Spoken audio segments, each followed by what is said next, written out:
प्रश्न है, एक अच्छे आलोचक के किन किन गुणों का समावेश होना चाहिए, अथवा एक अच्छे आलोचक के क्या क्या गुण होनी चाहिए।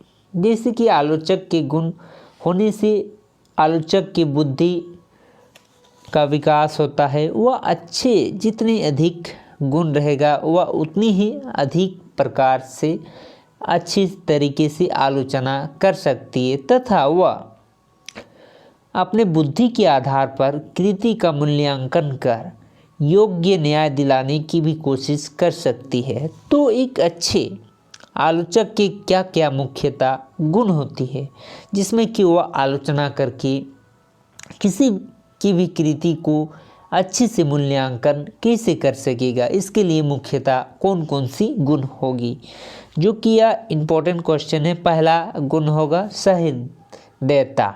जैसे कि आलोचना के लिए यह सबसे आवश्यक गुण है। यह सहृदयता निषेधात्मक और योगात्मक दोनों रूपों में आवश्यक है। आलोचक में कृतिकार और उसकी कृति के प्रति पूर्ण ग्रहण का अभाव होना चाहिए। द्वेष, ईर्ष्या आदि से रहित हो कृति में व्याप्त गुणों पर रिझने की शक्ति आलोचक में होनी चाहिए। कवि की आत्मीयता के साथ तारतम्य स्थापित करने की सद्भावना संवेदना आलोचक के मुख्य गुण है। मुक्ति हृदय से काव्यकृति में तन्मय होकर गुणों पर रिझाता हुआ जो आलोचक अपनी आलोचना प्रस्तुत करे वह सहृदय आलोचक है। मतलब कि कवि पर कोई भी प्रकार की ईर्ष्या द्वेष न करके अपनी आलोचना सहृदय उसे आलोचना करे, मतलब किसी प्रकार का कवि पर दोष ना देखे, उसे सहृदय आलोचक कहते हैं। दूसरा में है विस्तृत ज्ञान। पहला में है सहृदय ज्ञान, विस्तृत ज्ञान।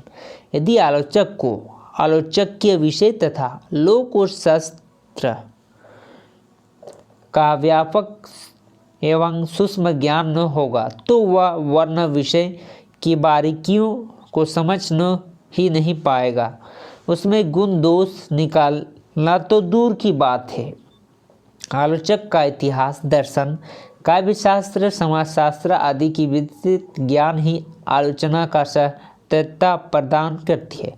जैसे कि विस्तृत ज्ञान मतलब कि हर प्रकार का उसे ज्ञान होना चाहिए, जैसे कैसे उसका इतिहास है, कैसे उसकी काव्य शास्त्र है, सभी प्रकार की विस्तार से ज्ञान होनी चाहिए, जिससे कि कृति की विश्लेषण की विवेचना करने में सहायक हो सके। सूक्ष्म एवं गंभीर ज्ञान से हीन आलोचना न तो कवि और उसकी कृति के लिए महत्वपूर्ण है न ही हितकारी, इसीलिए उसे विस्तृत ज्ञान होनी चाहिए, मतलब कि विस्तार से ज्ञान होनी चाहिए। तीसरा में है निरपक्षता, मतलब कि वह किसी की भी पक्ष में ना ले, किसी की पक्ष में ना ले और वह सहृदय बिना किसी के पक्ष पर उसकी आलोचना करे, यही वह निरपक्षता का है। चौथा में है प्रेरणा दृष्टि, मतलब आलोचक के व्यक्तिगत कृति की आलोचना के साथ समय समय पर सामूहिक रूप से साहित्य की प्रेरित करने वाले विचार प्रकट करने चाहिए। यह आलोचना के लिए आवश्यक उदात्त सामाजिक एवं कलात्मक दृष्टि से संवेदना रखने वाला गुण है। इस दृष्टि के साथ युग की बदलती चेतना का भी संवेदना उसमें होनी चाहिए, जिसमें वह प्राचीन अथवा नवीन कलाकृतियों से युगीन रूप व्याख्या कर सके। पांचवा में है प्रतिभा। ज्ञान एवं अध्ययन के पश्चात भी जिस महत शिव धनुष को उठाने का काम आलोचक करता है उसे प्रतिभा के बिना वह पूर्ण नहीं कर सकता। प्रतिभा ही आलोचक की रचना का विवेचन, सतर्कता एवं प्रभावशाली ढंग से पूर्ण करने में सहायक करती है। प्रतिभा उसके कार्य में निखार लाती है। 6 में है निर्णय क्षमता। आलोचक रचना के जिन जिन गुणों की विवेचना करता है उसके लिए रचना के प्रति सही निर्णय लेना आवश्यक है। आलोचक रचना के प्रति जो निर्णय ले रहे हैं उस पर स्थिर रहने की क्षमता उसमें हो, वह इसलिए और अधिक आवश्यक बन जाता है क्योंकि निर्णय लेने की क्षमता, क्योंकि उसे न तो रचना और उसकी रचनाकार के प्रति पाठक के मन में नकारात्मक भाव पैदा करता है, न ही रचनाकार को उसके पक्ष में से विचलित करना है। अतः योग्य निर्णय की क्षमता आलोचक का महत्वपूर्ण गुण है। जैसे कि जितना योग्य निर्णय लेगा उतना नीच पद किसी की पक्ष में नहीं लेगा।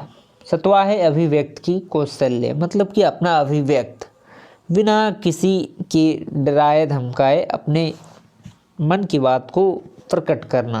अभिव्यक्त मतलब हम लोग परिभाषा में ऐसा भी लिख सकते हैं, आलोचक के सभी गुण या दोष अत्यधिक आवश्यक माना जा सकता है, क्योंकि जिस कार्य की आलोचक कर रहा है उसकी यथा योग्य अभिव्यक्त ही वह न कर पाया तो उसकी सम किसी मूल्य में नहीं है। बिना अभिव्यक्त कौशल्य की आलोचना प्रभावहीन है।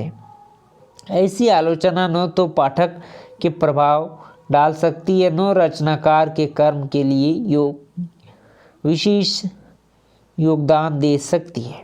इसके अलावा रचना के प्रति सहानुभूति, बुद्धिमत्ती, आलोचक का ज्ञान, निर्भयता, गंभीरता, स्थिरता, उत्सव, परिणाम आदि आलोचक के लिए आवश्यक गुण हैं। उपयुक्त सभी गुणों से संपन्न होने के बाद ही आलोचक अपने उत्तरदायित्व को पूरा कर पाएगा। मतलब कि एक आलोचक के मुख्यतः गुण होंगे, पहला सहृदय, दूसरा विस्तृत ज्ञान, तीसरा निरपक्षता, चौथा में है प्रेरणा दृष्टि, 5वां में है प्रतिभा, 6वां में है निर्णय क्षमता, 7वां में है अभिव्यक्त कौशल्य।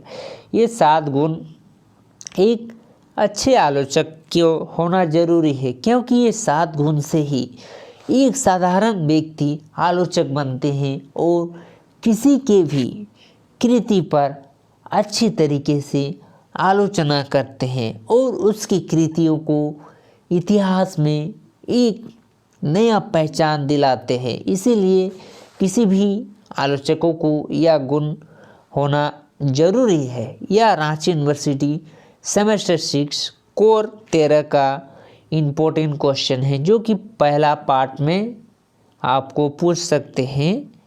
यह क्वेश्चन आपको 5 नंबर वाले में पूछ सकते हैं या आपको 15 नंबर वाले क्वेश्चन में पूछ सकते हैं। दोनों में से एक क्वेश्चन में पूछ सकते हैं, जो कि 2020 के एग्ज़ाम के लिए इम्पोर्टेंट है। एक आलोचक के गुण की विवेचना या वर्णन करें।